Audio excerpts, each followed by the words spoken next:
Good afternoon. The meeting will now come to order. This is a Public Safety Committee meeting. Today's date is October the 10th.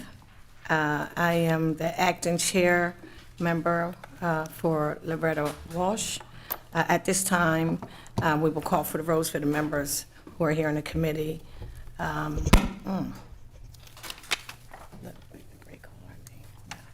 Councilman Linda Gray. Present. Councilman Chris Johnson. Present. Councilman James Padola. Present. President Trippy Congo. Here. Okay. Oh, that's why it's not on here. And next we have Councilman Al Mills. Sorry. Present.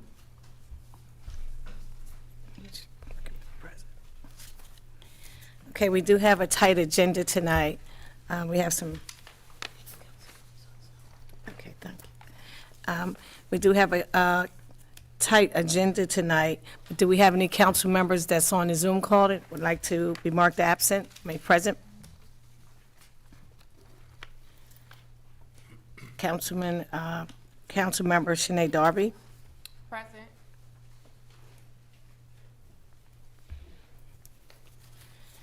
Okay, first we're going to do the resolutions first. We have the first one with Chris Johnson. Chris, resolution to adopt a report titled the Landscape Analysis Report. Would you like to speak in regards to that? Yes, I would, Vice Chair. Good evening, everyone. Chris Johnson, Public Safety Committee member. At this time, I have a resolution to present to adopt the report titled Landscape Analysis Report for the City of Wilmington. This, in short, this is essentially the landscape analysis by the community public safety group, the collective out of Newark, New Jersey. We've been working on this project for approximately a year, starting off when last year, me, Councilmember McCoy, Councilmember Oliver, and the members of administration went up to Newark, New Jersey to figure out exactly what they were doing to get things right. And during the pandemic, even as other cities' violent crime rates drove up, Newark, New Jersey continued to see steady, if not declining, violence rates. So we went right to the source, and the collective acted in a consulting role, meeting with community stakeholders, legislators, nonprofit leaders, members of law enforcement, everyone to try to figure out what Wilmington can do better. And with that resulted a final report, which was issued approximately 3 weeks ago. And I believe it's about 35, 40 pages, essentially outlining not only where we are as a city of Wilmington in a state, but where we need to go. So this is really sets as a blueprint what we need to do to move forward. This was augmented, fortunately, by American Rescue Plan federal funds. We have leveraged those funds, specifically earmarking them for violence prevention work. And the report is live. It's on City Council's website, so you can view the report for yourself. But just being straightforward, it's very comprehensive. And honestly, it's long overdue. And it shows that we have resources in Delaware and the city of Wilmington, but we don't have everyone working together on the same page. So that's essentially it. There is recommendations for a phase 2 technical assistance grant through this organization. And so we will be working with the collective to actually work on implementing this plan, where we're working on training of intervention and prevention workers, work on organizing around a violence prevention office, and doing many innovative things on the public safety side so that we can continue to make our city safer. And all these will continue to work with our law enforcement stakeholders, our court stakeholders, everyone to make sure Wilmingtonians are safe. So that's essentially it, and this is just formally adopting our plan and our City Council's commitment to moving forward and seriously investing in crime programming. Okay, thank you. Councilman Johnson, do we have any questions, comments from the committee? Yes, Councilman Linda Gray. Thank you. I know that during the recommendation, there was a monetary amount for the first phase. Did we ever get a total or approximation of what that would be, just to go through and fund? I think it was 5 organizations for 3 years. Did we get a monetary amount of that? Councilmember Gray, we are still in the works of getting that exact figure. We actually have been meeting every week on this issue, and we hope to have a number fleshed out soon. Okay, thank you. Is there any more questions for Councilman Johnson? Is there any questions from council members on Zoom? Are there any questions from just people from the public on the Zoom call? Any questions? Any questions from anyone in the audience? Okay, with that being said, I'm going to move the agenda around so we can do our resolutions first. The next on the agenda, we have Councilman Darby, a resolution to support the acquisition for professional recruiters from the Wilmington Police Department. Would you like to speak in regards to that? Yes, it is actually for the Wilmington Fire Department. I do speak a lot about Wilmington Police Department, but when I think of public safety reform for the city, I also think of our Wilmington Fire Department. And as you said, Wilmington Police Department, I think this is all encompassed and connected for me, as I believe the city of Wilmington should have a public safety director, where we have reform happening in our police department and our fire department, and we establish an office of violence prevention. So specifically for this resolution, it's in support of a professional recruiter. Currently, right now, the Wilmington Fire Department does not have a recruiter. In any public safety department, there are recruiters. Wilmington PD has them. Any other public safety, National Guard, Army, like any public safety, you have a recruiter who's doing direct community outreach. And I think this is important. I believe it's important because we have a problem with recruiting in the Wilmington Fire Department of locals, of more black and brown people who are from the city of Wilmington to serve on the fire department. I think if we're intentional about recruitment, if we really want to develop a department where we have to be frank. Our Wilmington Fire Department, there are some serious issues and allegations in regards to racism and implicit bias. And black firefighters are not being recruited at the rate necessary. They are being overlooked for promotion, being punished more harshly than their white counterparts. And I am just really concerned about the work environment, and I think having a recruiter, even it could be a recruiter and retention person who works on retaining the firefighters in the department, especially ones who are local and black and brown firefighters into the Wilmington Fire Department. So this is saying that we should have this conversation all around about public safety reform, and that includes our Wilmington Fire Department. So that is the premise of this legislation, and I hope that we can have this conversation, even though, as we hire people or reallocating funds, that conversation can happen. But we need to know that our Wilmington Fire Department needs a recruiter if we're going to talk about recruiting locals and recruiting more black and brown people on the Wilmington Fire Department. Thank you. Thank you, Councilman Darby. Do we have any questions from council members that's in attendance? Do we have someone here to speak in regards to this from the fire department? Okay. Do we have anyone on the Zoom call, council members that like to ask any questions?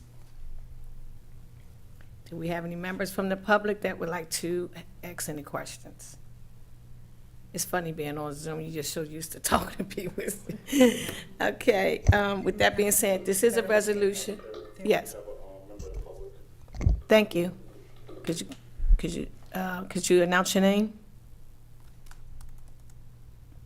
You're on the air if you'd like to speak.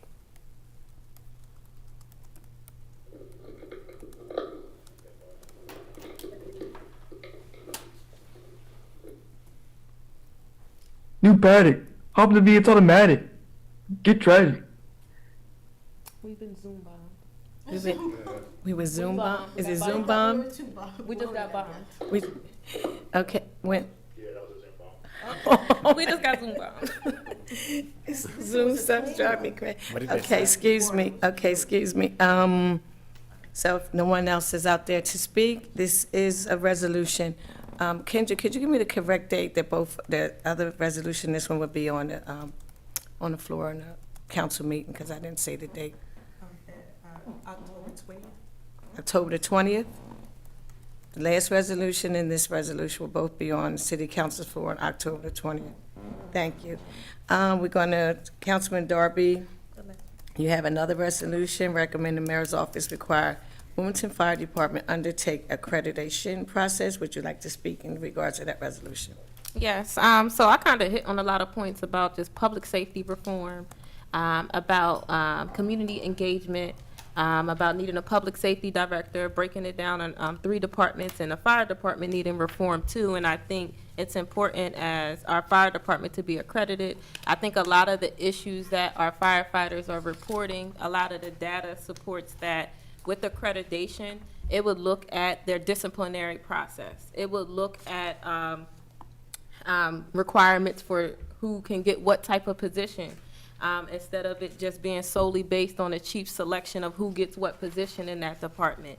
So I think it would, of course, it's not going to be the end-all, be-all, but it would help to look at some of the policies and procedures within the Wilmington Fire Department to make sure that it's inclusive, and it's not causing other people to be excluded from the process in so many different ways. So the accreditation process will really put Wilmington Fire Department to be just a better department and to serve our community better.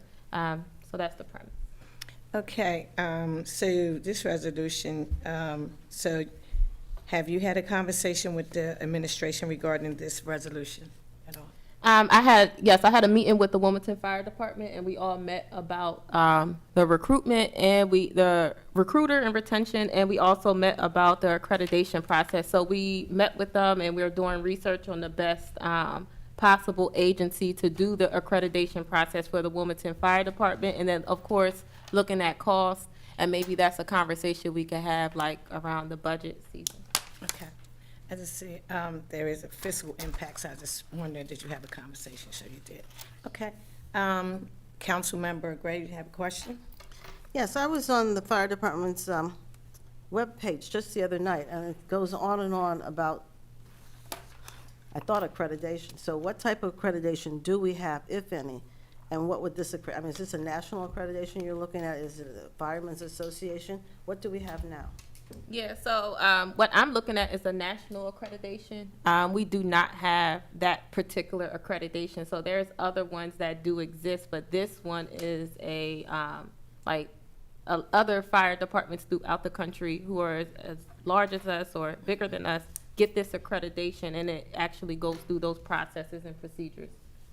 It's specifically a Firemen's Accreditation Yeah, it's Association. specifically a fireman, yeah. Okay, thank you. Do we have any other questions? Council members? Do we have any council members on Zoom that have any questions? Do we have any questions from general public on Zoom? Okay. Council President Trippy Congo. Thank you. Councilmember Darby, what does accreditation cover? Like, what would that cover for the fire department? Like how much, or? Not financially, but like what would it involve as far as what would they be required to do, or like what is accreditation? So I don't have the whole process in Okay. front of me, but it will definitely include going through all of their policies and procedure, looking at how they, because I know they do contract negotiations since they're a union with the city, like going through that process, looking at that. They'll look at what's the qualifications. So the qualifications to being like a chief may go up than Okay. what our qualifications may be, right? So it's going to look at the qualifications of who could be a firefighter, looking at the inclusionary, the diversity, all of those things within it. But there's way more to it, but I don't have it exactly in front of me. I can bring it up. But It's a whole booklet, yeah. yeah, it's a whole booklet, and it talks, it's like a big booklet. I probably don't even know everything they do, but I think it would be beneficial to what we do as a, public safety and broad, and we're talking about reform of police, we're talking about the Office of Violence Prevention. Our fire department is included in that. Okay, all right, thank you. Is there any other questions regarding this resolution? Is there anyone in the public that would like to speak regarding this resolution? Okay. That being said, this is a resolution, doesn't have to be voted out. Next week, we have a presentation on the accountability of pretrial deliberation from the Justice of the Peace Court, Honorable the Chief Judge Alan Davis. Thanks, you can have a seat, yeah. How you doing? Could you introduce yourself and your title? Thank you. Madam Acting Chair, thank you for the opportunity. My name is Alan Davis. I'm the Chief Magistrate of the Delaware Justice of the Peace Court.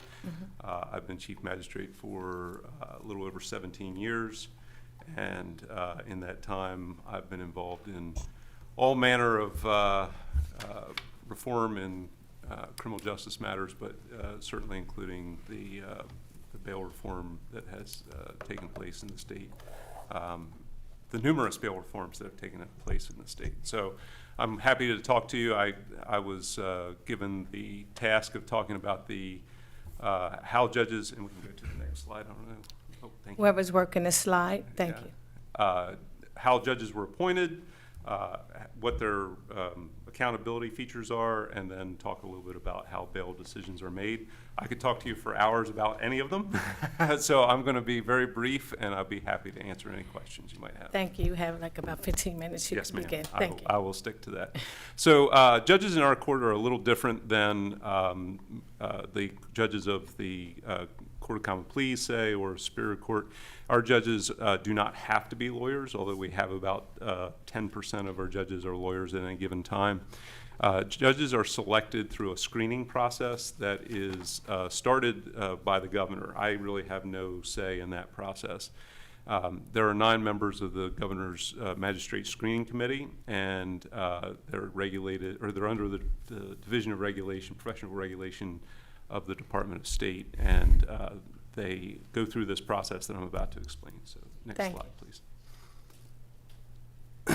Screening generally takes place every 4 years, and what that means is every time new governor comes in, even if they've been reelected, they will ask for a slate of potential appointees for the Justice of the Peace positions as they come available. So in other courts, every time there's a vacancy, there's a process that takes place.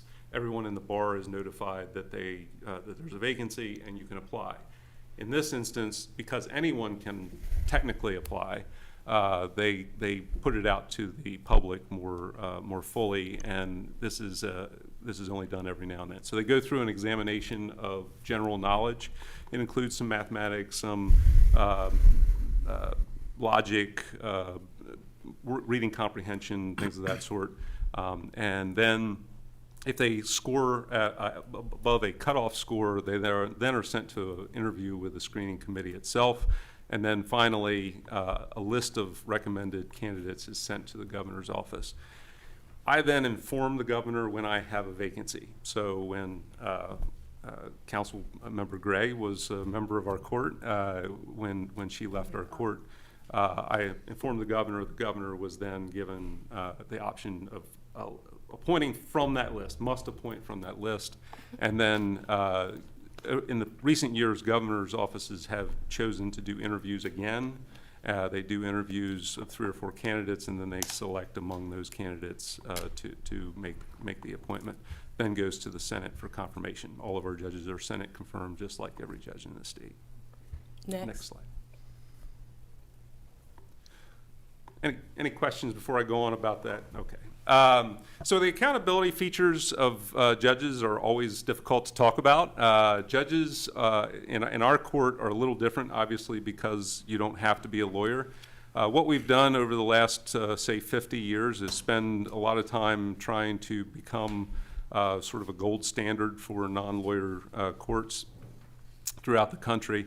Our initial training for judges is criminal training. That includes obviously bail decisions, and it's a 10 to 12 week process. That's just the in-classroom portion, and then you sort of are tied to a person for a little while, not as a direct mentor, but as somebody that you can sort of spend some time shadowing, find out how they do work, things of that sort, and then they are set free to do their own work. Subsequently, we do civil training. Realize that's not of interest here today, but that's done usually within the first 4 years of a judge's tenure. Our judges are required to have more continuing legal education credits than the attorneys in this state. So attorneys are required to have 24 CLE credits. Our judges are required to have 30 per 2-year cycle. And to do that, we usually provide much of that training on our own. It's twice yearly. We have conferences, so about 3 full days worth of conferences. And then we also send judges to outside entities, whether it's the National Judicial College or the National Center for State Courts or things of that sort for additional training. And we give 4 scholarships a year from the court to go to these kinds of trainings. Good, next slide. If you're interested in how judges are evaluated or how they're assessed, so there's really 2 places that could happen. The first is within the court, and the second is outside of the court. And recognize that judges in our court, just like judges in every other court, are independent judicial officers under the Constitution of the state of Delaware. I have, as I like to, I like to refer to it not as herding cats, but herding bobcats, because I really have nothing to grab hold of sometimes to deal with issues. But they are independent, and they take that seriously. But they do have supervision and oversight by a deputy chief magistrate and by myself. They also are subject to our complaint process, so we have public complaint opportunities. If you are dissatisfied with something that happened, you can formalize a complaint. That complaint is usually dealt with by the deputy. It may rise to my level and may be dealt with at that time. Also unique to Delaware courts, the Justice of the Peace system, a few years ago, we implemented a judicial evaluation program. So as you reach the year when you would be coming into reappointment, we evaluate you internally. And then I use that evaluation to give my recommendation to the screening committee about reappointment decisions. So then we go to the outside of the Justice of the Peace Court, and outside of the JP Court, there's really two processes that judges can be held accountable for or under. And the first is obviously reappointment. You can be not recommended for reappointment by the screening committee. The governor could not act on that recommendation, even if you are reappointed or recommended for reappointment. And then secondarily, as I mentioned, we are subject to the same, I think I mentioned, we are subject to the same rules for court operations for judicial officers' ethics, and that is governed by the Court on the Judiciary. So that obviously is dealing with more serious issues such as malfeasance in office, improper actions on a repeated basis, things of that sort. But the Court on the Judiciary is a pretty significant stop to improper judicial conduct. Okay, we can move on. Next. Okay, bail. So bail decisions in our court, I wanted to start out very briefly to say the first thing that we always are dealing with is sort of dueling considerations between individual liberty of rights of the person accused of a crime, because we should make it really clear that bail is not intended to be punishment. It cannot, under the U.S. Constitution, be punishment. So among those are the presumption of innocence before the proof before a trial, the ability for the person to assist in their own defense, and then the unnecessary disruption of just daily operations. So they have many times defendants have jobs, they have families, they have responsibilities that that we actually would disrupt pro-social ties to the community if you detain that individual. And it's been shown that really 3 days is the kind of the cutoff. People can sort of tolerate 3 days of being taken out of their their normal processes before things start to fall apart. You're late on your rent, or you're unable to be meaningful participants in society. So we weigh those individual liberties, obviously, with state interests, which are very, very important, and that's public safety or victim safety, and then the orderly system of justice, making sure that people show up at court and that they do what they're supposed to do when they're out on bail. We can move on. So if we can't punish under bail, what can we do? We have only two primary goals under the U.S. Constitution, and that is we have to ensure that the person is willing to return to court and able to return to court. Obviously, if you detain somebody, they can always return to court because DOC is willing to transport. We are also interested, obviously, in making sure that folks are not going to disrupt the administration of justice in some other way, like witness intimidation or something of that sort, and that we want them to respect the court's orders, not the least of which is don't commit new crimes and return to court as ordered. And the second bail purpose, permitted bail purpose, is public safety. And public safety was previously return to court was the only consideration, and it is actually the only consideration that that is put under for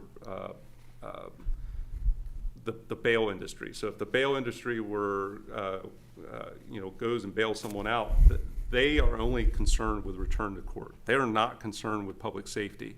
And they will tell you themselves that what their job is to make sure the person shows up, not that they don't commit new crimes. So our job is obviously also, since the 1980s, to ensure that we sort of curb this threat to society or threat to the victim. We can move on. So how do we do it? So Delaware is what's called a forthwith state. It is a really good thing to be a forthwith state, where there's not many in the country. But what it simply means is that if you're accused of committing a crime, you're brought before a judicial officer almost immediately. As soon as you're finished with booking, you're going to see a judicial officer. In many states, you are held at least overnight, or you may be held through the weekend, or if it's a long weekend or a holiday, you may end up spending a significant amount of time. So it's a benefit to the people of the state to have this sort of primary focus on whether somebody should be held or should not be held, or whether they're a threat to society, and on an immediate basis. And so that role has been given to the judges in our court. We make those initial bail decisions, and we take it very seriously. But we also, there's other players in that. Obviously, the defendant has a say in what happens in terms of their initial bail hearing. But probably the most important role is the police officer side.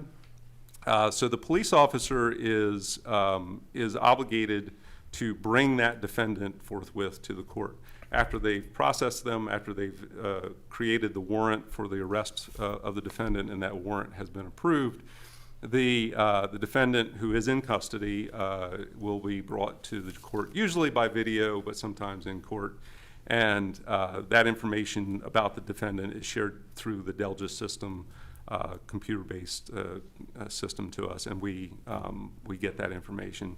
The officer appears. They are the representative of the state in that instance, and they are obligated to give us a recommendation of what they think that bail should be, whether it's what type of bail, secured, non-secured, cash, or release on unrecognizant. And they also should be giving us information about amounts, if it's a secured bail request, why they want that request, what the rationale is for that, and then any conditions that they think would be protective of a victim or of the community. You can go forward. Okay, so the court itself, once we receive that request for a presentment hearing, which are done 24 hours a day, 7 days a week, we review the case paperwork, and what do we look at? We look at their criminal history, we look at capias history, which is the bench warrants that they may have had out there, whether they have any existing other warrants in this state or in other states. any other information that we might have that we can look at for that defendant. We also look at the warrant itself. So this describes what happened during the alleged crime. It tells us what we're supposed to be, what the police are focused in on. Sometimes that warrant contains more information than, say, the person has actually been charged with, or it might downplay what they've actually been charged with from time to time. So what we do mechanically is we inform the defendant of the charges against them, possible penalties, and their constitutional rights, so against self-incrimination, things of that sort. We ask the officer and the defendant both to give us input, and that input, obviously the officer's already filled out a form to tell us what they think the bail ought to be, but we may have additional questions about that. We conduct what's called a risk assessment. We have an instrument that is created to assess the risk of this individual compared to all other individuals similarly situated. And that risk assessment gives us another piece of information. It's not determinative. And then we have rules surrounding this, the bail guidelines and statutory constrictions that we have to consider. We determine the bail, the type of bail, the potential amount, and then also, very, very important, the conditions of bond. So protection of witnesses or victims, no contact orders, things of that sort. And then finally, we may send them to pretrial services. Pretrial DOC is right behind us, and they're very, very happy to take our orders. So we can move on. So the risk assessment instrument was created specifically for Delaware. I don't want to get into a lot of this, but I do want you to see what the assessment factors that are used are. Basically what it is it comes down to a statistical analysis of past actions of individuals who are charged with crimes and whether they appeared at court and whether they committed new offenses if they were released. And these were found to be the both most determinative factors in terms of statistical analysis, but also that they were interrelated and that they were not discriminatory in terms of their impact on any particular race or category of person. So it's not beyond me, but this is what would take me hours to describe. So there's about 2,000 factors that were reviewed, and these were the most determinative and what were selected for Delaware's risk assessment instrument. So the risk assessment is developed, and the court looks at it, and again, it's one piece of information. So if we can go to the next slide. So under the matrix that comes out of the risk assessment score, the presumption is always release, and that scares some people. But I don't want you to be scared because that's not the end of the story. So it's either release on their own recognizance, release with conditions, or release to pretrial services so that they're monitored. And those conditions of bond are determined based on where you fall in this matrix of whether you're likely to return to court and whether you're likely to commit new offenses. It's pretty predictive. We have not yet done an assessment of a validation study of that tool. COVID, it was yet another victim of COVID, but we're back on track to do that, and we will very shortly. But once you get past that, there are special circumstances that obviously get special responses, and those include these 4 categories amongst others. The first are signal crimes, and I'm going to mention what those are in just a minute. And then felony DUI and domestic violence, which really don't do well under any risk assessment instrument, so they get special rules. And then other statutory mandates. So for instance, specific gun crimes have a presumption of cash bail, and we would have to follow those things. So we can go on. So I'm not going to read these, but these are the many signal crimes that someone could be charged with. And under the Senate Bill 7, these are presumption of cash bail as well. So you have a bunch of gun crimes that are presumption of cash bail, and then you have all of this list, and it goes on to the next page if we can go there. And some of these are not just charges, but circumstances. So for instance, if you're charged with a certain crime, but there's all these underlying circumstances, then potentially you could get a presumption of cash bail for those things as well. It's not just the charge itself, is sort of the point there. And we can move on. Ultimately, the judge is the key here, though. So the judge has to make a decision based on all of this information that I've really briefly gone over with you. Our bail guidelines are actually about 2 inches thick. They really are comprehensive. And all of our judges get about 5 days of training on those initially, and then lots of in-person on-the-job training. But the judge essentially has to make this decision, and they can make a decision to override either the risk assessment instrument or the presumption that's under the law for a cash bail. But it happens very rarely. I get every one of those overrides, and I might get a couple a day, where it's an override. And usually it's an override up rather than an override down. And the override up means somebody is sort of on the cusp of some significant issues, and they put some conditions in place that might include pretrial services that they wouldn't normally be obligated to. Every now and then you see a judge that goes down, and they have to write a detailed order saying, these are the reasons why I've departed downward under these circumstances. So judge ultimately has the authority.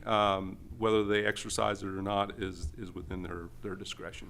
But they have a lot of rules to follow as well. So, and that's a sum of bail. I just wanted to give you everything I could in very brief time, but I'm happy to answer any questions or answer written questions in the future.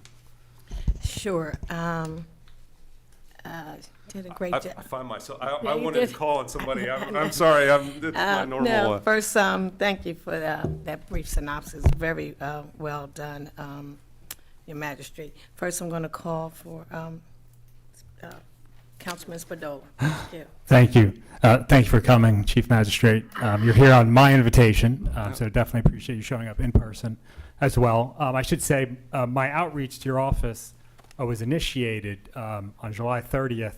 I was made aware of an individual at 27th and Patnell who was arrested 6 in the morning on a Saturday. He goes outside, rips a couple shots right into the air. Wilmington police arrest him. He was released on his own recognizance. Right. So there you have a guy, he was a clear and present danger, right back out on the street. And not only that, and I think I know you want to jump in, but to me, not only do you have a dangerous individual back out on the street, but that also sends a message to the people that might have called the cops. Well, why would I call the cops in the future? He's right back out here. Right. So, please, yeah. Yeah, so I actually got that case to take a look at it, because I think I asked staff for the council if there was any particular question about a case or the other. I can't talk in great detail about what a judge did or didn't do or why they did it, other than what's in the written record. So I've reviewed that written record, and I can't say whether I agree or disagree with that choice. But what I can say is it was within the reasonable realm of choices that judge had. And the judge, when they wrote their notes on this, wrote pretty significantly about why they chose an OR bond. And in fact, that case he was charged twice that night. The same charges. I don't know how it happened. Like it was actually a mistake, and both times the judge said, "No, I said OR bond. I meant OR bond." So I don't know whether the officer tried to bring the charges again or if it was a mistake of some sort. But it was kind of a weird case.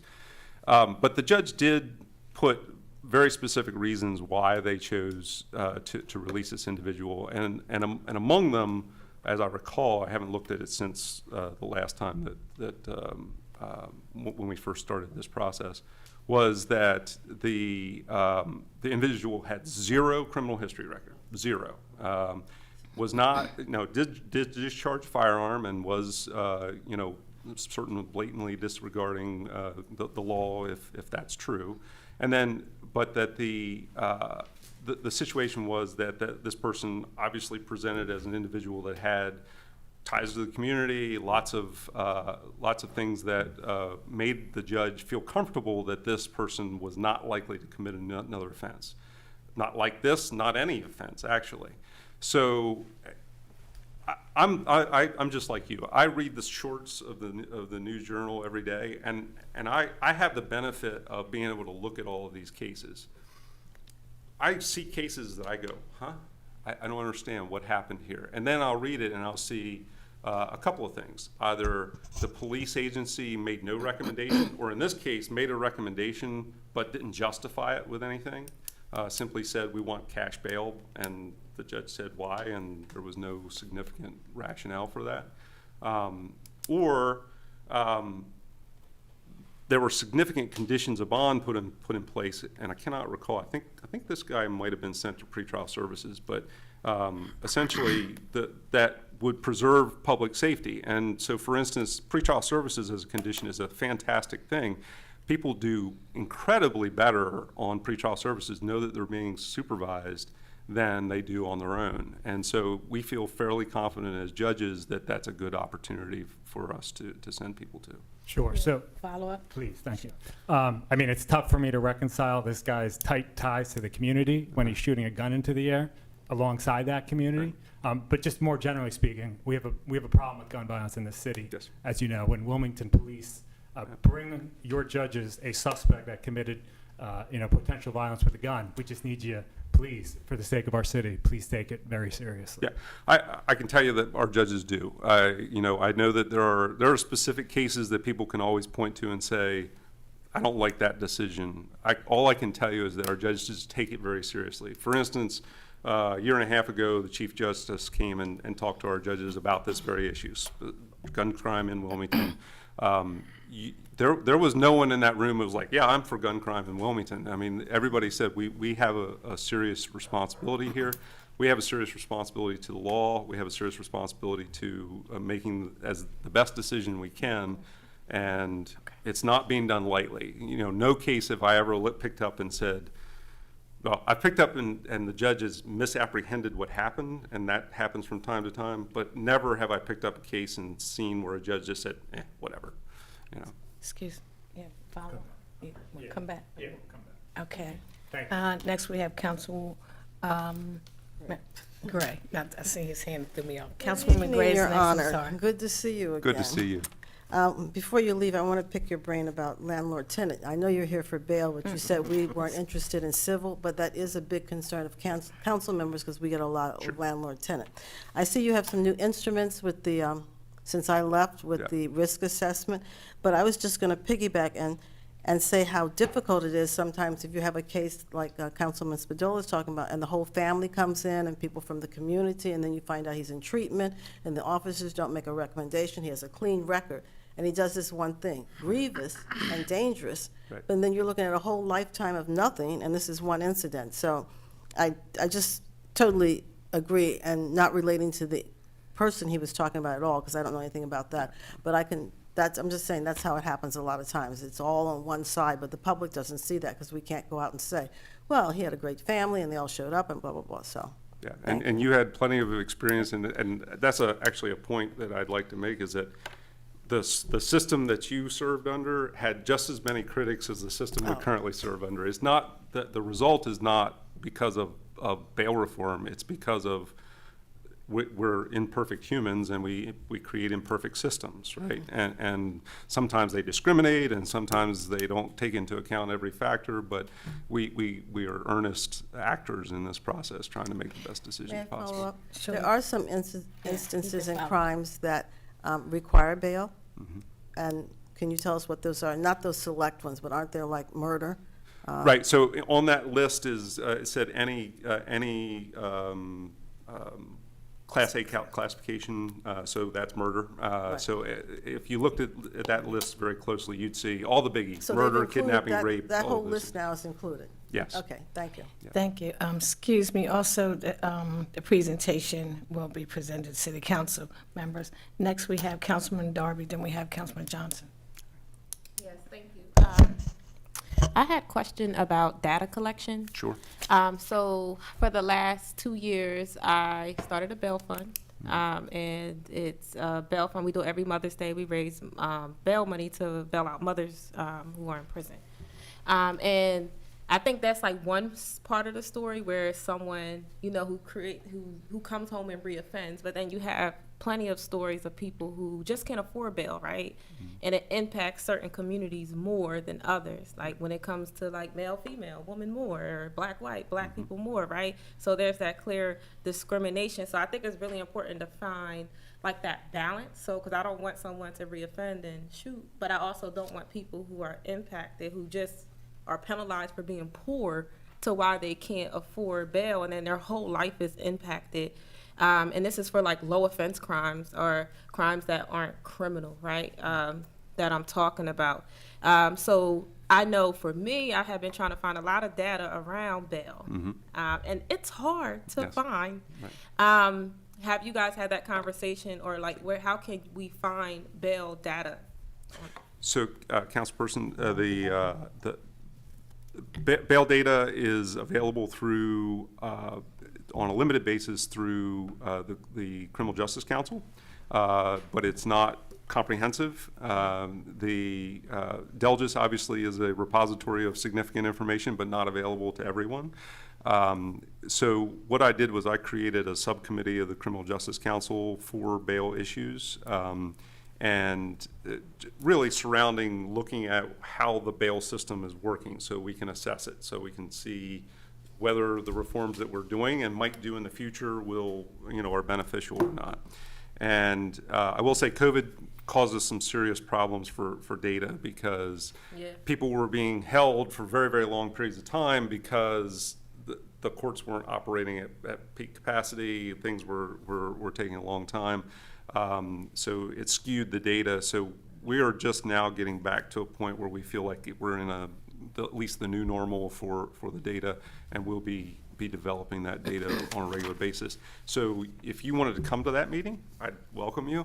If you wanted to just get the information that we provide, but we sort of do a shorthand scorecard of the bail system to say, how are we operating? How long are we holding people? What are we holding people for? How many overrides are there? What's the process of reviewing in upper courts? How many people are going to pretrial services? So a lot of good things. Oh yeah. Yeah, want to follow up? Yes, and I just have a question. So I know you were talking about who can become a judge. Is it, so there's no, like, you have to have a degree? It's pretty much anyone? Or like, what are the criteria so the public can know? Or maybe I can know, you never know. Yeah. So under the Constitution of Delaware, the only qualifications are that you are 21 years of age and are a person of good character. But the screening committee has developed their own sort of set of criteria for people that they look for. Now, they accept and promote or recommend people to the governor from all walks of life. I've had naval captains, farmers, bankers, people of all walks, police officers, probation officers, people who are in the criminal justice system. Lawyers. So we have a really wide range, but the screening committee accepts all people who are applying, and if you do really well on the test, guess what? You're going to get an interview, but during the interview, they're going to talk to you about sort of some criminal justice topics and try to get your sense of what you would do as a judge. Oh, no, thank you. I just don't think a lot of people know that, Yeah. like, at all. Thank you. Next, give me 1 second, because we have 2 more presentations. Next, I'm going, Councilman Johnson. And I'm long-winded. Yes, and I appreciate, Your Honor, for sharing the talks about data, because I've worked with you in the past in the courts and smart pretrial justice reform years ago, back with Kate Parker West and the work we put into it. And so I guess my question is, what happens when, once bail is set? Mm-hmm. So can you inform the public about what happens next? Because it's not over then, is it? There's a process that can happen in the court that can change it again, right? Right, absolutely. So Excuse me, Magistrate, give us the short version. I will give you the short version. So once we set bail, if it's monetary bail, that person can always make bail. They can make bail before they actually are committed, quite frankly. They can, if they don't make bail and they are committed, they can go to the Court of Common Pleas and then further to Superior Court, and they can have bail modification hearings at those places as well. So there's a number of opportunities for somebody to have bail addressed, to go up or down, quite frankly. That's a Sure, quick go follow-up. follow up. And again, I want to thank you for coming. I know it's a lot packed into a short amount of time, but I appreciate the work as I've worked with you in the past. And what I could say is, it's a very difficult job you guys have, and I always try to inform the public that, public safety is number one. But if incarcerating people led to safety, then America would be the safest country in the world. Unfortunately, we don't have that. America's the highest incarcerated rate in the world. We have the most gun crime. So obviously, jail does not solve it. And so I just wanted to dispel that myth that jail solves crime. It's a lot deeper, and I appreciate the work your judges do to take everything into account. Community supports, Thank looking you. at will the person come back. Thank you. Thank you, Councilman Johnson. Next, we have President Trippy Congo. Yes, thank you. How many judges are under your supervision? 60. 60.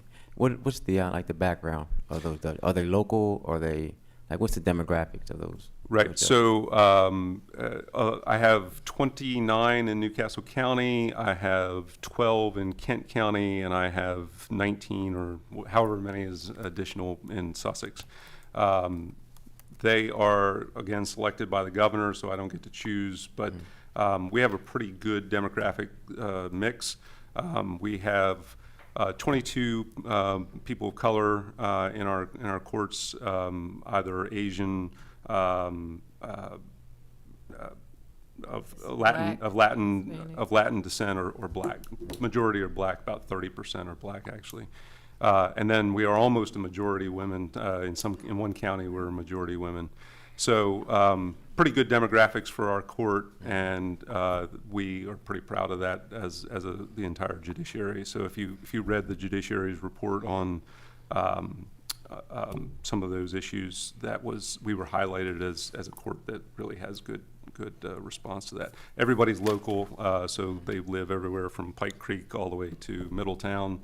I don't think anybody's south of Middletown in Newcastle. Okay, just another follow-up. Sure. Madam Chair. As far as bail, are you able to give, like, what's the average amount of bail that someone is in prison for right now? Okay. If you can answer that That, question. I can't answer that sitting here today, but what I can tell you is that when Councilwoman Gray was on the court, her bail guidelines were 1 page, as I recall. Our bail guidelines are now this thick, but we still use monetary ranges as recommendations.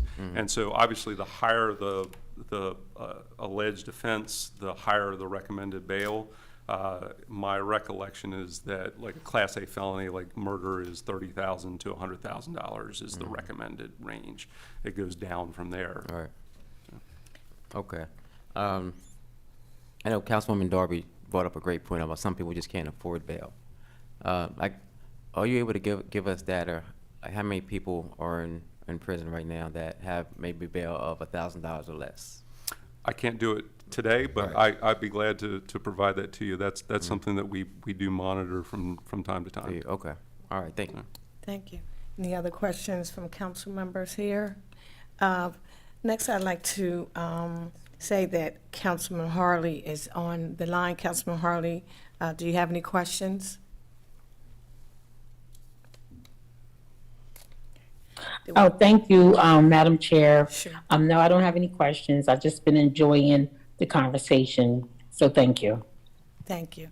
Do we have any questions? I do have a question. Judge Davis, when you said the complaint system in the court, when you say that someone can just come in and put in a complaint regarding anything, when you said, So generally, those complaints are like behavior. You know, I wasn't treated well in the courtroom, or your clerks were rude, or something of that sort.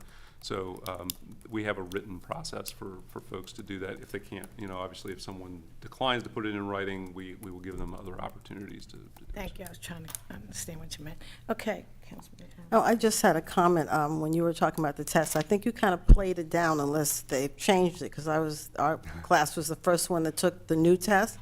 There was calculus and square roots on there. I remember the night before saying, I don't need to study math, and I was greatly surprised. But and I'm shocked. Actually, I think it had cube roots on it when I last looked at it. So. And there were very few women. Now you're 50%. When I was on the Almost. bench, it was almost all men, Yep. white men at that. Yep. Thank you. Glad for Okay, the diversity, thank you. Thank you so much. Okay, do we have any questions from anyone out there in the public? Anyone here have any questions? Okay, with that being said, I'd like to thank you so much for coming. And it wasn't on Zoom, so good for you. Thanks for coming up, we appreciate you. Okay, next we have a presentation from Ankle Bracelets. Anyone here to speak in regards, please come up front. You have 15 minutes for this presentation, so who will be speaking in regards to the ankle bracelets? Thank you, Council. We are all going to speak. The presentation will be more or less from the officers and the supervisors. So I just wanted to, my name is Melissa Kearney, and I am the current Director of Probation and Parole, and we were asked to be here today to talk about ankle monitoring. So I just wanted to explain a little bit. There's two types of of electronic monitoring that we call, that's what we call it, electronic monitoring. There's home confinement, which is a level 4 sanction where they're confined to their homes. And then there's GPS monitoring, which is continuous monitoring of basically dots, so we know where they are real time. So I'm going to let the rest of the panel introduce themselves. Hi, my name is Christine Howard. I'm a senior probation and parole officer. I'm currently assigned to the Cherry Lane probation office here in Newcastle. I've been a probation officer for about 7 years, and I currently have a home confinement and GPS caseload. My name is John Savage. I'm an electronic monitoring supervisor. I've been an officer for 21 years at the Cherry Lane office. Good evening. My name's Sean Hearn. I'm a supervisor for electronic monitoring also. I've been with the department for almost 17 years, and I'm currently assigned at Cherry Lane. Okay, who will be speaking? I know Loretta Walsh was looking forward to this presentation being done. Yes, that'll be me. So as Director Kearney stated, we have 2 anklets available, both a home confinement anklet and a GPS anklet. First, I'll start in regards to home confinement. Home confinement is basically to monitor their compliance of home confinement. The ankle, it sends information to a receiver in the residence of the home. The receiver is plugged into a basic outlet and also a phone line, or it can function through the cell towers. It monitors the leaves and enters and or tampers done by the offender. The receiver calls the host or the server, which is at our monitoring center station. The receiver calls that host basically every few hours just to do a report status. As I stated before, the home confinement boxes, we have 2 available. One is done through a Verizon telephone landline, and another one is just through the cell towers rather than a phone line. The anklet itself, it has a battery in the anklet. It does not need to be charged. That battery typically lasts about 6 months. The strap is adjustable. The anklet itself is water resistant, not waterproof. As long as they do not fully submerge that anklet, it is fine. They can shower completely as normal. The anklet also has multiple tamper and battery sensors, and it submits signal to the server approximately every 15 to 30 seconds. Or anytime there's a new event received, will it continuously transmit through the signal. So home confinement, again, it tells us whether they are present or absent. It tells us if they are in the residence or out of the residence. If they are in range of their receiver, which is in their home, or whether they are out of range, the receiver of their home. Quickly in regards to GPS anklet. The GPS anklet, that also has a battery that needs to be charged once per day, which is different as compared to the home confinement anklet. The GPS overview overall really has a lot to do with satellites. Back in the 70s, there was only about between I think 5 to 7 satellites orbiting. Over time, there's almost up to 30 satellites now. We rely heavily on those in order for our GPS signals to work. The GPS receivers need at least 3 satellites to calculate a position, so a longitude and latitude. And we need at least 4 satellites to calculate a position that has a speed of travel associated with it. The more satellites, the better. That is the key to GPS. If there are at least 3 satellites, we can get a point on that GPS within 30 feet. The more satellites, the shorter that footage in regards to getting that point. Sometimes signals can be blocked by buildings or electronic interference. That is some accuracy that can be affected. But again, the more satellites, the better the point, the more accurate the point. Again, same thing with the GPS anklet, adjustable strap. It does need to be charged. Same as home confinement, it is water resistant, not waterproof. And I mean, really, what does it do? It monitors the location of the offender 24/7.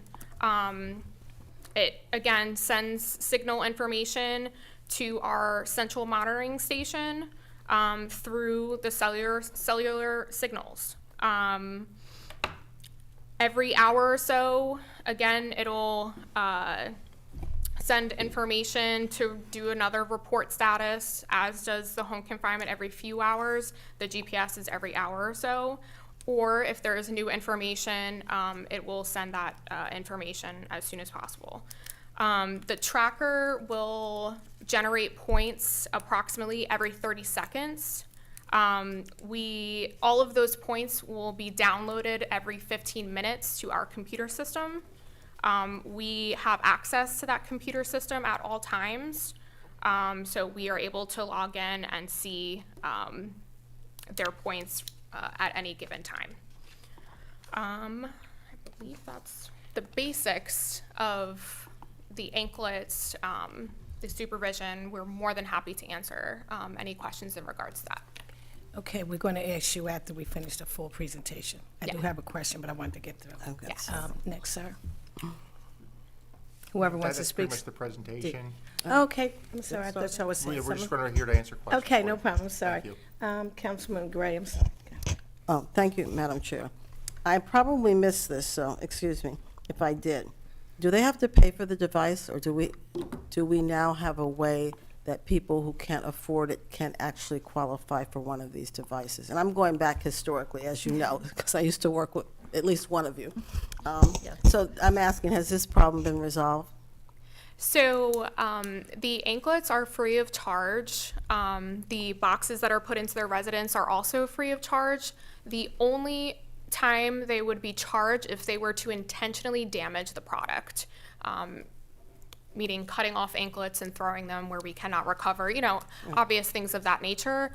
Also, tier 3 sex offenders have to pay a rate, I believe, monthly rate.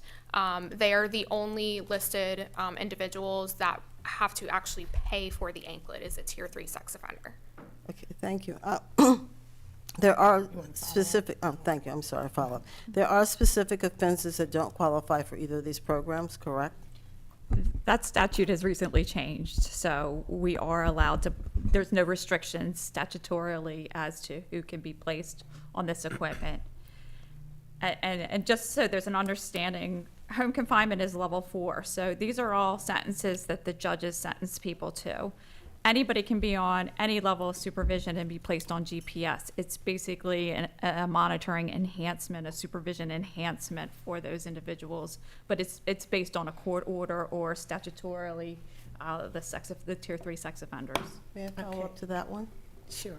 That means you can put domestic violence people on home confinement now? Well, correct. I mean, they couldn't reside with their victim. Okay, thank you. Yes, That yes. you've been clear. They Yes. cannot reside in the home of domestic violence, where the violence was. Correct. But they can't, they used to, you couldn't put them on. Okay, thank you. very Right, much. there's host criteria, and that would disqualify that person for being the host of that person. It doesn't say like a mother can't host a domestic violence offender. Thank you. Next, thank you. Next, we have Councilman Spadola. Thank Then you. we Do you have any Councilman data Mills. with you by chance about how many folks in the city of Wilmington are on level 4? I don't have any specific data for the city. I do have statewide data. Right now, it seems like the trend has been to put less people on home confinement. For some reason, the courts, I think, are relying more on GPS. So currently statewide, we have 96 people on home confinement, and we have 520 individuals on electronic monitoring GPS. I can tell you it's significantly reduced, because when I first started, I was in home confinement, and we were in there with 6 or 7 officers, and we were averaging 20 to 25 people. Now I supervise 3 officers that average maybe 12 or 13. So it's significantly less than what it used to be. Okay, next, is that it? I'm sorry. Okay, next we have Councilman Mills. Yes, thank you, Madam Chair. Yeah, I know you said there was 24-hour, 24/7 access to the monitoring system, but how often is the system being monitored? 24/7. No, I mean, actually, you guys are checking the brakes. I mean, I know 24/7 is being monitored, but how often are you guys looking at the data? Our monitoring center has access to it, so they're 24/7, and Right. they have access to it. And then if there are alerts that are made, then they contact the officers. Okay, and this is still through BI? Yes, it BI is. equipment? All right. Follow up, Madam Chair?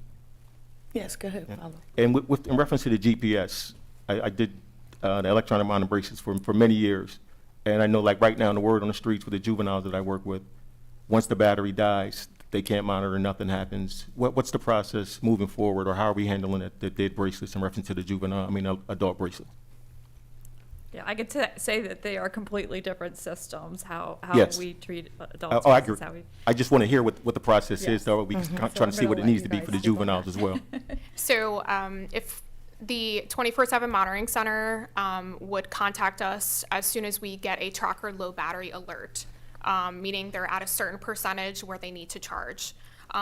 The computer system automatically sends alerts to their anklet, letting them know, hey, you need to charge. In the event that they fail to do that, then the 24/7 monitoring center will start to make contact with that individual through phone, still sending messages to their anklet. If that fails, they will then contact a probation officer. During normal business hours, they will contact us at the office. If it is on the weekends or overnight, we always have a 24/7 on-call probation officer to handle any EM alerts. So then that officer would respond to that person's location. And we would make sure all of that is completed before they ever got to a completely dead battery state. So we always handle that prior to it being completely dead. All right, thank you. Mhm. You have any follow-up? Okay, I have a question. When you said the home confinement, when you said it changes during different events, what did you mean by that? I mean, I heard it. You said something for every event. So what did you mean by, So Every event. usually every 3 to 4 hours, the receiver connects with the host at our 24/7 monitoring center just to do a general status report on making sure that the phone line is still functioning, that the electric is still functioning. Or it also connects to the host in regards to other events. So a leave alert, meaning that they left their residence, an enter alert, so they arrived at their residence. If we get a power loss, any of those events are automatically sent to our host immediately. and we get those within 5 minutes typically. Okay, my next question was, you said the tracker points. What did you mean by tracker points? What are the points, and how many are get accumulated? Sure. The tracker, it generates points every 30 seconds. So me sitting here today since about 5 o'clock, I've accumulated X amount of points from 5 p.m. till, what time it is now. So every 30 seconds, a point is being generated on the map. I mean, are they being penalized by these points, or is just No, it's considered? location, ma'am. It's location. No, Okay, yeah, I'm it's just- just the latitude and longitude location on the map. Okay, Yes, ma'am. okay. And these are all level 4 from the judge, as y'all stated. But my last question was, when you said that it has been extremely reduced, is it reduced from home confinement because now they're sitting in prison? Because when you said it used to be 5 of y'all, now it's down to 3, is that because the prisons are holding more people in? Because I'm sure, No, I'm just, I believe less. I don't have those figures for you, ma'am, but I can only just tell you from my experience with when I first started with the department versus where we are now.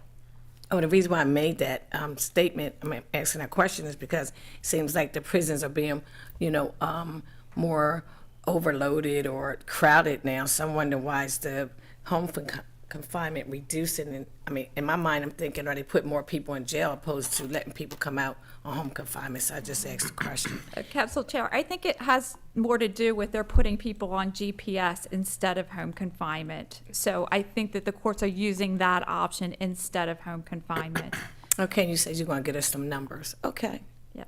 Okay. And with the GPS, exclusion zones can be set up. So if there is a specific victim and there is a no contact order, they can set up exclusion zones like around that person's residence or workplace, so that if they enter into those zones, there's an automatic notification through our 24 monitoring center to an on-call officer to respond. So just to Okay, next one. share that as well. Oh, Chris, you have a question? Councilman Johnson, I'm sorry. Yes, I appreciate your whole team for being here, Ms. Heaney, and I guess my question is about the exceptions. So, under the current program for both home monitoring and the GPS, is someone allowed to go to work and go to important places like that? Is there an exclusion for that? Yes, everyone is allowed to work, whether they are on home confinement or GPS. If they are unemployed while in home confinement, they do have a set curfew. As soon as they become employed and we verify that, we allow them to go out for the purpose of employment, and we give them travel time before and after their shift time. GPS, same deal, they are allowed to work. GPS offenders do have set curfews. If they're employed and happen to be working an overnight job, if it's verifiable and we've made sure everything checks out, then they can remain out. And we obviously do checks to make sure that they are, where they are supposed to be, so at that place of employment. There's one, last question. What is the, I guess, what's the signal when y'all come out and you're checking because something went wrong? What would that be considered? What's the, I guess, 1 through 3, what's the number 1 when you come out, as far as the checking on someone's ankle bracelets? It could vary, ma'am. It could be, say, someone reached up and someone pulled on the strap. Could they, I mean, what I'm saying is it alert that maybe they can just call you and y'all can talk over the phone, or y'all Sure. automatically come out? No, we don't automatically come out on Okay. every alert, no.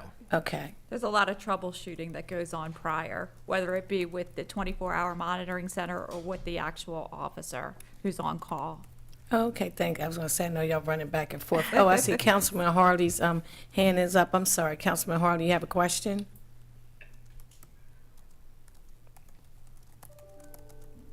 Councilwoman Harley, you have a question? Yes, thank you, Council, Madam Chair. Sure. Yes, my quick question is, one, what is the age range of those individuals that are on bracelets? What is the age range? And 2, what is the majority of the reasons why they are on ankle bracelets? I don't have that data. I can seek that data and find that information and get back to the council. Okay. Okay, that's for both questions? Yes, for both questions. Second Okay. question. I'm sorry, you have a follow-up? Yeah, well, so the first question was the age range for those that are at home with ankle bracelets. And then the second question would be the majority of the reasons why they are on ankle bracelet arrest. Yeah, the majority, the major reasons, the majority of the reasons. Okay. So those are the two questions right there. Are you just seeking the information for home confinement or GPS or both? So home confinement and GPS are not the same? They are not the same. So anyone Okay, can be well, on then GPS. send it for both. Okay, Yeah. Okay, send it for both. okay. Okay, that's fine. Thank you. Okay. Council- All right, thank you, Madam Chair. Thank you, Councilman Hardy. Next, we have a question from President Conley. Yes, thank you. What's the average amount of time that someone wears an ankle bracelet? So whatever the judge is sentencing them to is what we would follow. However, for the most part, on average for home confinement is 6 months. Okay. GPS typically is about 1 year. And again, we're following whatever they are Right. sentenced in the order. Okay. All right, thank you. Next, we have Councilman Darby, I'm sorry. No, that's fine. Is there an exception for sex offenders? Or is it the same amount of time? They're on for their term. They're on GPS for the entire term of their probation period. So whatever the length of term of their probation sentence is the amount of time they would wear the GPS monitoring. Okay. Next, we have Councilman Gray. I don't know if this was expressed, but when you place someone on GPS or on the ankle bracelet, you do go over their schedule and allow them to do the necessary things, like someone was discussing work. I don't know if the council got the idea, like if they have to pick their child up or if they have to go grocery shopping, that's all included in their time they're allowed for different distances. That's still the way you work out their... Yes, it is. For home confinement, if they're not working, everyone has free time between 9 and 11, Monday through Friday, free time Saturday and Sunday from 12 to 2. If they do have employment, we give them time to travel to their employment, work, and then travel back home. So say if they had to pick a child up from school, they could adjust their free time in the afternoon to be able to go pick up that child and come back home for home confinement. Right, thank you. I saw one of your people at the beach. It was interesting to see him with his swimsuits and his ankle bracelet on, but he was Did they having a get good in the time. water? Pardon? No, I don't think, he was chasing his kid when I saw him. All right. We also allow them out for treatment, of Yes. course, Oh, yeah. and all the other conditions set forth by the court so they can meet those expectations. I just wanted to bring that out so that people would know that they are out and about, but it's allowed, and it's under strict guidelines of time supposedly. Okay, thank you. Thank you. Next, we have Councilman Mills. Yes. Thank you, Madam Chair. Sure. Do we know the success rate of the clients being placed on pretrial supervision, getting a bracelet on and then returning back in the court successfully? That's part of the data that Chief Magistrate was discussing. So we, the DOC, are part of those conversations and part of that reporting. We do it from the prison side of success, and we do it from the pretrial supervision side of success. But we are still trying to come up with a way to collect the data for those scorecards that will be made available to the public. But we're just getting back on track now, as the Chief Magistrate said. Thank you. Thank you. That's a good question. Did you used to have their numbers before COVID?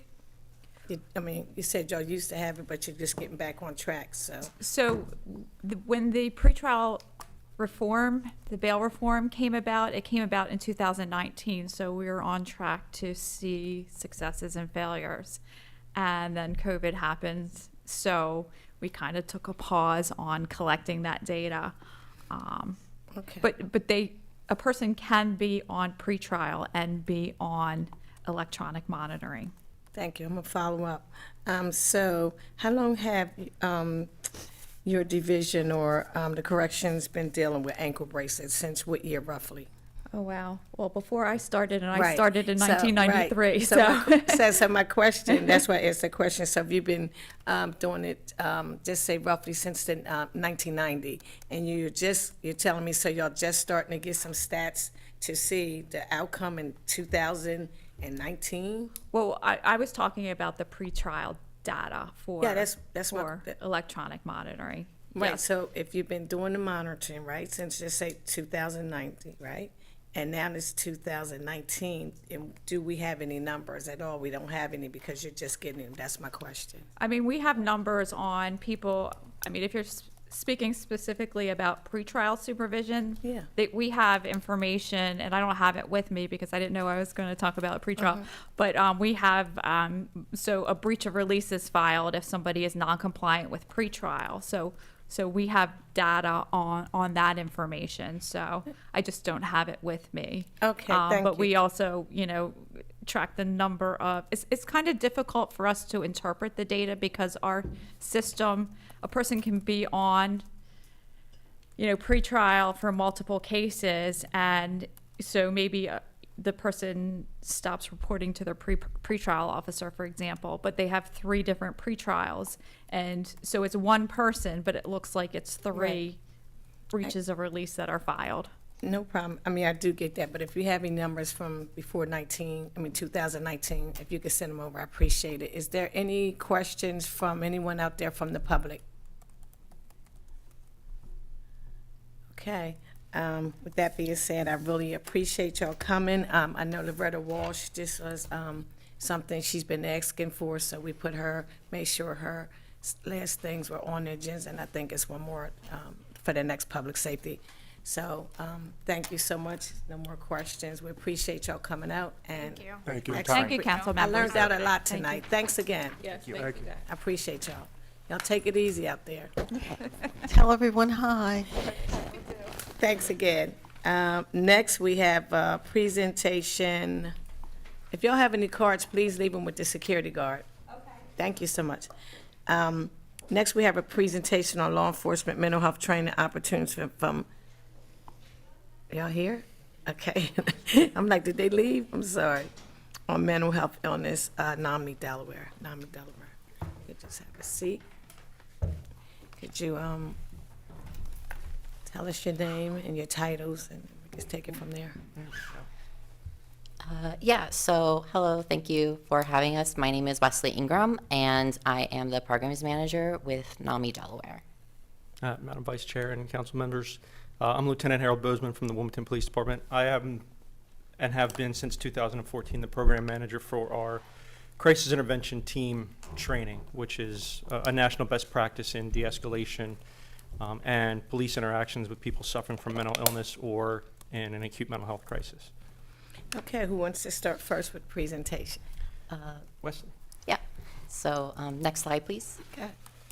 So just to give a little bit of overview and history of crisis intervention team training, it was created in 1988 in response to, in Memphis, Tennessee, there was an officer-involved fatal shooting of a man with serious mental illness right before in 1987.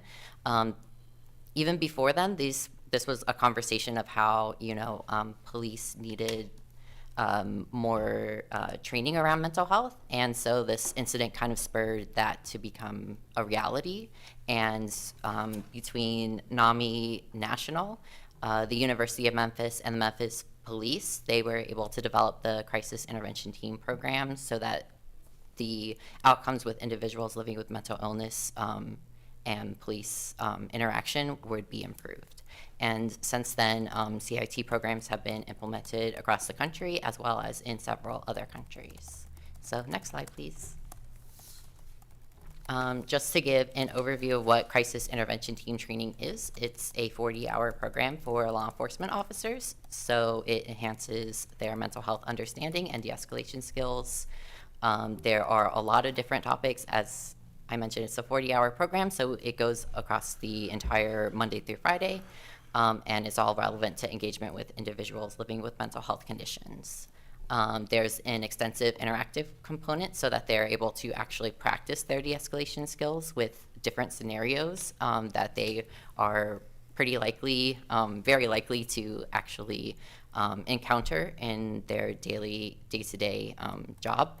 And then we also have a follow-up program that after law enforcement officers are trained as CIT officers, if they are also veterans or otherwise involved with the military, so, you know, Guard or reserves, they're able to become what is known as a veteran response team officer. And this is an extra 2-day, 16-hour program that's that specializes in de-escalating veterans in crisis from the point of view of the officer being a peer with military experience. So they're better able to connect with that individual. So those of you with a corrections or a public safety or police background know a 40-hour course, a 40-hour certification course is a pretty rare thing. They do it for things like polygraph examiners and drug investigators and detectives. Most of our training is 4 hours and in service or a day at the State Police Academy as a guest. So a 40-hour program like the one that was developed by NAMI National is pretty comprehensive, and it's really an intensive program where our officers get to see the whole gamut. Of mental health crisis. They learn about different disorders. They learn about how to recognize symptomology, and then they learn how to appropriately interact with people who are in different kinds of crisis. So the 40-hour course is a pretty rare thing in law enforcement. It's pretty comprehensive, just to show the commitment that NAMI and our training team has to this program. And we can go to the next slide. So from the retired Major Sam Cochran, who was one of the individuals who was involved from the Memphis Police in actually developing the program, who is now co-chairman of the CIT International Board of Directors. CIT is more than a training. It's an evolving program.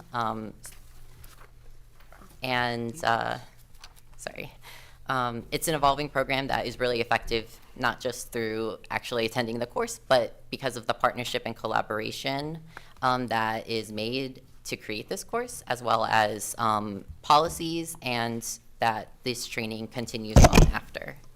And so just to expand upon that, during the 40-hour week, we introduced the police officer trainees to professionals from, say, mobile crisis intervention, the CAPES mental health units at the different hospitals, the different 23-hour, 24-hour centers for people in crisis, and for the community resources, things like Horizon House, NAMI for housing, and Connections when they were still in existence. We would introduce the police officers to representatives from those programs and tell them what each program's capabilities were and when they were to be called. So it was really a collaborative effort so that we could make sure that we were connecting police officers and persons in crisis with the right resources to get them to where they needed to be. And we can go to the next slide.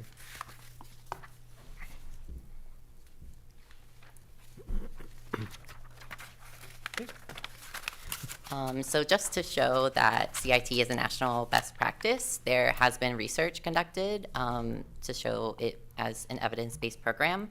So we've seen in different areas where CIT has been implemented that arrest rates have declined after it was brought in. We also have seen increased rates of referral transport and lower rates of arrest for CIT officers in comparison to those who are not CIT officers. And also when doing an experiment where CIT officers versus non-CIT officers were going through scenarios of kind of an escalating mental health crisis, in that research, it was shown that CIT officers were less likely to perceive non-physical action as ineffective and were more likely to choose those non-physical actions in comparison to non-CIT officers. So going back historically, where CIT programs are implemented, we've seen a reduction in uses of force, especially in uses of force as pertains to people in a mental health crisis. But across the board, with CIT trained officers being taught de-escalation and verbal containment techniques and things like that, we've seen a reduction in uses of force. We've seen a reduction in complaints of maltreatment. And with the advent of CIT here and some other resources, we've seen lower rates of arrest and incarceration. We were lucky enough early on in our program. We started, like I said, in 2014 with the program in Delaware. We were lucky that early on in our program we had RI, Recovery Innovations. I lost it there. Recovery Innovations is a mental health crisis center. They're considered a 23-hour center where there doesn't need to be a judicial referral. There doesn't need to be a medical or psychiatric referral. It's a voluntary center that police officers can take someone in crisis to, and they can be assessed there by professionals and referred on to a higher level of care if they need to be. So that has reduced the amount of people that we take into custody when they should probably more appropriately be treated. It has reduced the amount of time that our officers are spending off the road in hospitals, waiting for the hospital-based mental health systems to provide care. So across the board, it's been a blessing to police officers that we have these. I think we're up to 3 now in Delaware. These, probably 1 in each county. These 23-hour voluntary centers like RI. So statistically, there has been, like I said, a reduction in use of force, a reduction in incarceration. And in Delaware, we have the mental health court, which is also a resource that we have. So even in cases, and it sometimes is appropriate to arrest someone who is also in a mental health crisis. So we don't want the officers to forget that you can be in crisis and still commit a crime. But in the cases where that mental health crisis is thought to be a component of the crime that was committed, we have a mental health court here in Delaware, which we refer people to. And the officers that are CIT trained are trained also on the bail form that we heard about from the judge earlier. They can put a referral directly on that bail form that this person is recommended for follow-up with the mental health courts. So these are all the program components that we put into place to try to improve outcomes for people in a mental health crisis. And we can go on to the next. So as we were just discussing, CIT really facilitates the system relationships. So officers are made aware of the available resources, and they're also able to make contact with those service providers. So if any issues are going to arise with providers, officers now have a reliable contact to ease that process and to say, hey, this has been an issue, and to get those resolved.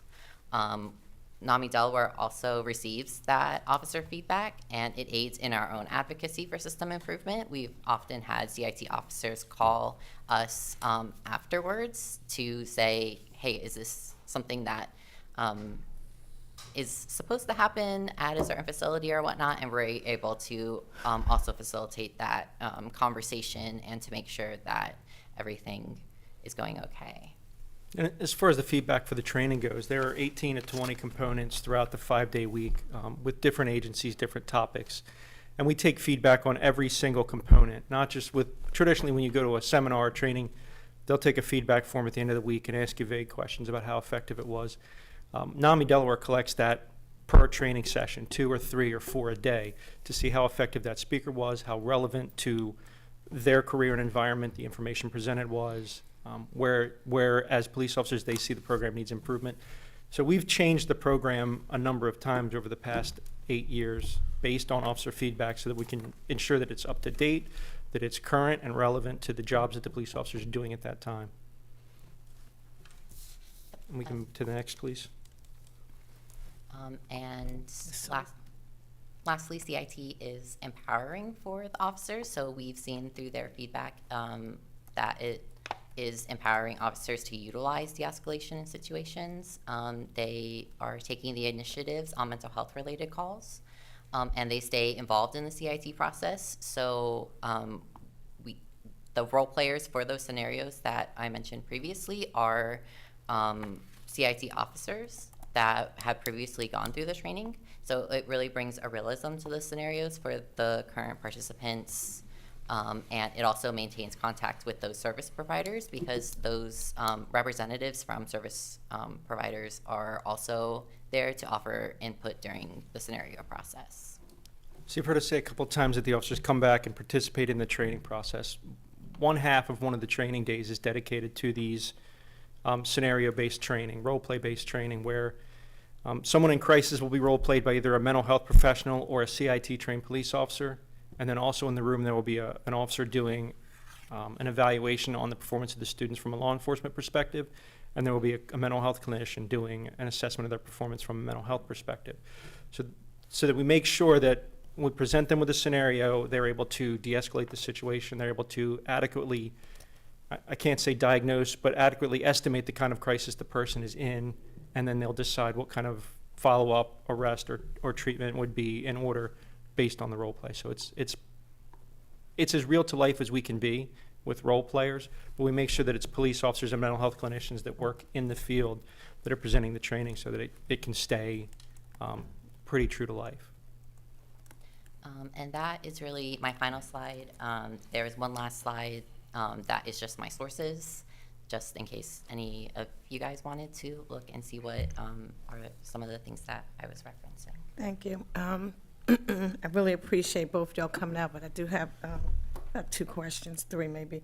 You said 23 centers that are active throughout the state. How many are up in, how many out of 23 are in Wilmington? 23-hour centers. So two or three. I think we're up to 3 now.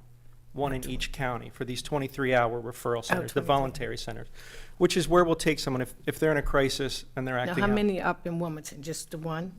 There's one in Newcastle County. Newcastle and County. it's, Where's it located? Chestnut Hill Road in Newark. So the one, the crisis center is located in Newcastle County, and what center is that again? It's called Recovery Innovations. No, when you said in Newark, That's the one. Recovery Innovations is on Okay. Chestnut Hill Road in Newark. Yes. Chestnut Hill Road, that's what I was trying to, okay, I know where that is. I was just trying to, and where's the other one after, the next one? So there's one in Ellendale, which is on like the Kent County, Sussex County border, like right in that zone. And I And think last- there's another center that's coming up, another 23-hour center that'll be up and running in Kent So County. you said it was 3, you told me 2. I believe there's one more coming in Kent County. If it's not up now, it will be. So right now, I mean, as far as you I know for as you know, certain it's just there are 2. 2, Okay. yes. So that's my question with all this mental health going on, issues throughout the state, and there's only 2, so hopefully we get another one up here down Kent County. Next, what is the budget for the nominee? Does this come out of, this is through the police station's budget? No, ma'am. The NAMI is the one that provides the training, and they provide the training not just to Wilmington PD, but to any police officer in the state that wants to attend. We hold the sessions twice a year for about 40 students per session. It has been paid for so far by gifts, by private gifts, by grants from DSAM, which is the Delaware Substance Abuse and Mental Health. So it's never paid for by the officers or their home department. It's always provided through NAMI and NAMI's accumulation of grant money and public and private donations. So it's a service that NAMI provides to our police officers in Delaware. Okay, good for you. And you said that, as a follow-up, I'm sorry, you said the training is 5 days? Yes, ma'am. And where's the training held? So we hold it in Dover because we have police officers that come from all over the state. We try to stay centralized so that we can get as many included as we can. We can get as far down into Sussex County as they want to come from, and we can also get from Wilmington, Newark, and Newcastle County coming south from here. So we hold it in as central a location as we can. Okay, thank you. Any other questions? Councilman Grant? Yes, thank you. Thank you for coming in the information. You were speaking of the recovery innovations. With the state hospital, you would take someone there and get a 3-day commitment. How long or how do they base the retainment of the people that you take to recovery innovations? Recovery Innovations is only a 23-hour center. They don't have any beds. I thought 23 hours was how long they were open. No. 23 hours is as long as Is they it can keep commitment? someone. Oh, okay. Yes, ma'am. So it's a voluntary center, so no one is ordered to go there. We offer people that option on the street level when we encounter people in crisis. And they can stay at Recovery Innovations for 23 hours while they're being evaluated. And then the clinicians at RI will decide whether they need to be referred to a higher level of care or whether they need to be placed on an emergency detention for mental health. But the initial 23 hours is voluntary, and they go down for an assessment that way. Thank you. May I follow? Sure. If, from the street, you say that you ask them if they want to go. If they refuse, what are your options of where to take them? Does the state hospital still take people? So the state hospital was under a consent decree, and they weren't taking from the police Right. directly from the road anymore. So the options we have are the Christiana Hospital and the Wilmington Hospital have what's called CAPES unit, which is an acute mental health unit with 24-hour social workers. So we can take them there and have them admitted to CAPES for an evaluation. And there's actually criteria that is used by police officers for an emergency detention. So if we meet these criteria, it's a lot like a bail form. If they meet a set of certain criteria, we can fill out an emergency detention request and take it to the hospital, and then the clinicians on duty will decide whether there's whether there's ample cause to hold them for that 24 hours, and they'll take them back into the acute health unit. Thank you very much. I have one more. Can I have Please. time? One more. Are you using any type of psychological philosophy in this training that you give, Namdi gives? Like cognitive or anything like that in So- dealing with the mentally ill? I think I understand. We're not using any treatment philosophy like cognitive behavioral therapy. We're not using a treatment philosophy per se. This is more of a recognition and acute treatment or acute referral program. It just teaches our officers to know the difference between different classifications of disorders, or the difference between somebody who's just angry and acting out and somebody who might be in crisis. So it's not a treatment model or a treatment philosophy in any way. It's more of how to recognize an acute crisis and where to take someone that's having one. Oh, thank you. I think that's great. It's working? Yes? It is, yes. Thank you. I've been managing the program for Wilmington PE since its inception. I was a student in the first CIT class that NAMI put on in Delaware, and I've been president every one since. From Wilmington, we train between 12 and 14, 12 and 15 officers a year in the twice yearly programs. And we are up to now 71 members of our Wilmington Police Department that have had this training, and several more who have been through the VRT follow-on training for veterans. Oh, thank you. And they're on the street, these officers are on the street? So these officers are all over the police department. And I have our deployment chart. I think I'm going to send my deployment chart to Dr. Karras, the Communications and Policy Director, to see how much he wants disseminated. But I can give you the numbers from here, from my notes, and tell you, in the patrol division, we have 4 platoons, and we have 40 officers who are CIT and VRT trained in patrol. So the patrol division is obviously 24 hours a day. And so we're averaging 10 officers per patrol platoon. Some have a couple more than 10, some have a couple less.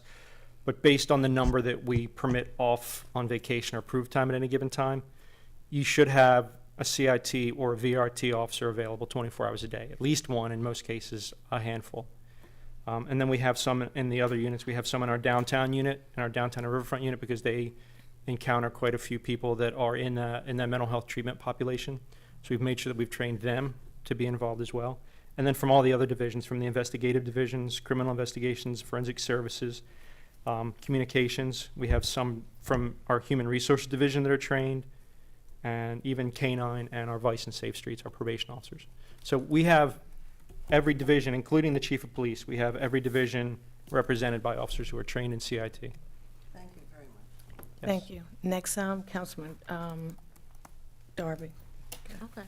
No, thank Sorry you. about that. So when a specific call comes through in regards to a mental health call or a crisis, is a CIT person specifically the reporting officer, or is it may or may not? Like, how does that work? So the CIT officer will never take over a complaint that's not theirs. We divide the city by sectors and districts. Right. A CIT officer will self-dispatch to assist if there's an idea that there's a mental health component or a mental health crisis. The CIT officers will go to assist, and they'll help the handling officer through it.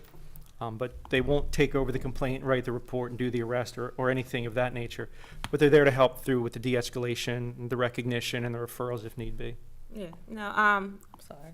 Follow up. Yes, can you? Yeah. So I think the CTI. I think this is like a great first step, especially for our police department to be trained. Maybe in the future we could do all police officers. That could be like one of our goals. I think that would be really good. But I think 40 hours compared to someone with a 4-year degree in like therapy, mental health, who took a test, who's licensed, I really think like that would be like the next step for us. It might be a partnership where police officers are being CIT trained, because there are a lot of positive effects over, increased officer satisfaction, the reduction in the use of force. But there's also some other discussions we need to have in regards to the effectiveness in the reducing the actual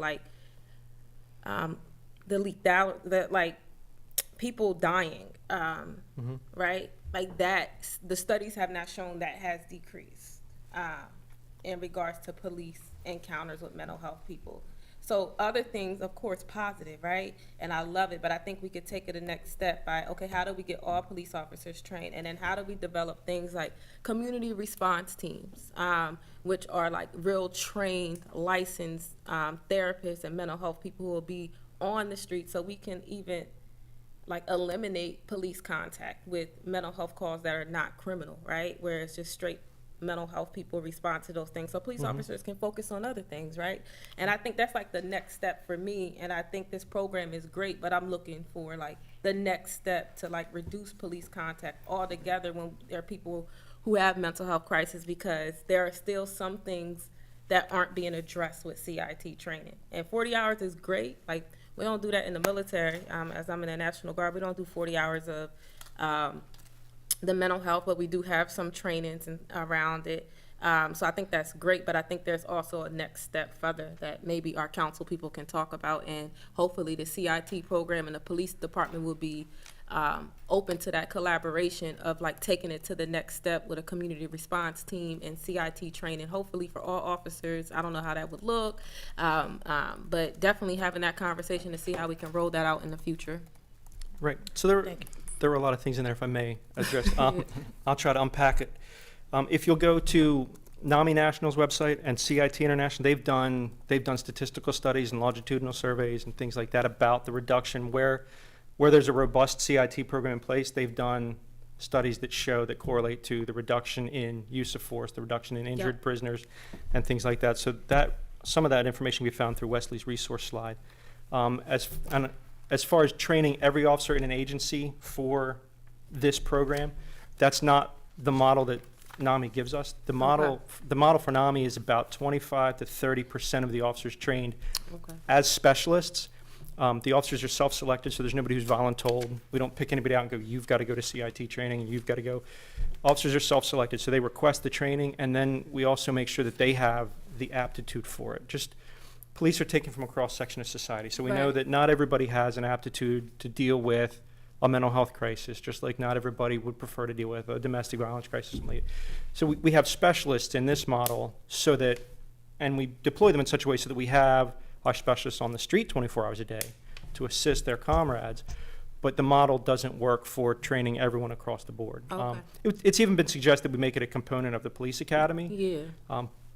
The logistics involved with that would be incredible. Wesley's the program coordinator for NAMI, and he'll tell you every spring and fall we pull together 40 to 50 volunteer instructors, clinicians, police officers from all over the state, all over the region, and they come and do it as a volunteer. They come and volunteer their time to train us, and I think we'd be fighting an uphill battle then to try to get this included in COPT.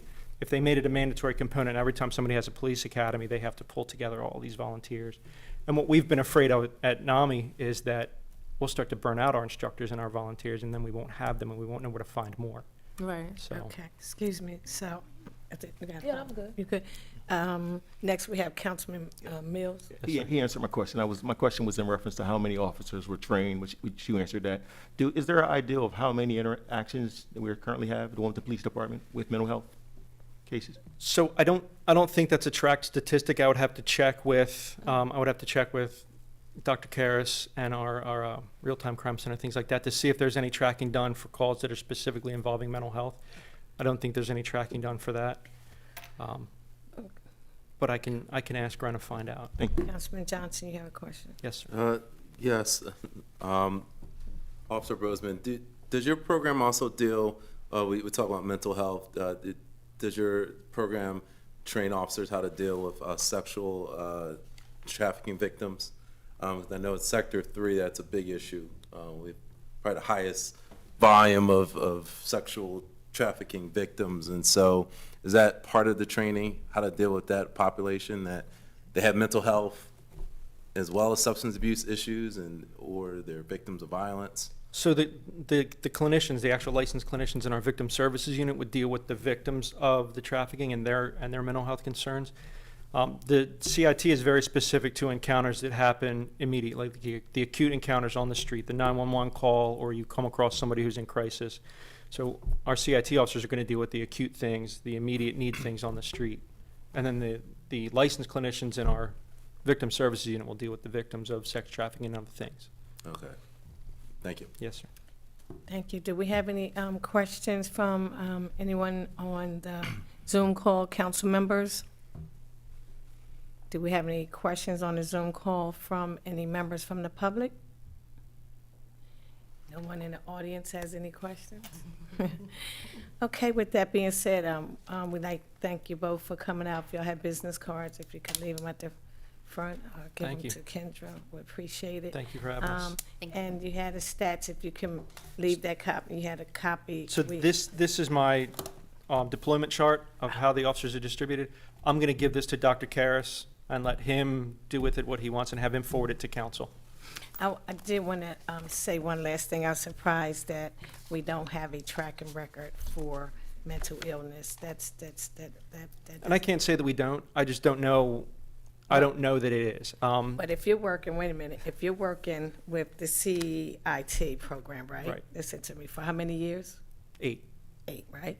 So we know this is an increased problem throughout the state, throughout the world, right? Because you see it on TV, you hear about the cops, and not just, well, since we're speaking in, regarding, officers, and you see how many victims are being shot because they have mental illness. I just had an issue on the east side. Lady was running around with no clothes on, and they called, and the officers came out, and they was like, well, we can't really do anything because somebody just cover up. So that may be someone who was not trained with the CTI.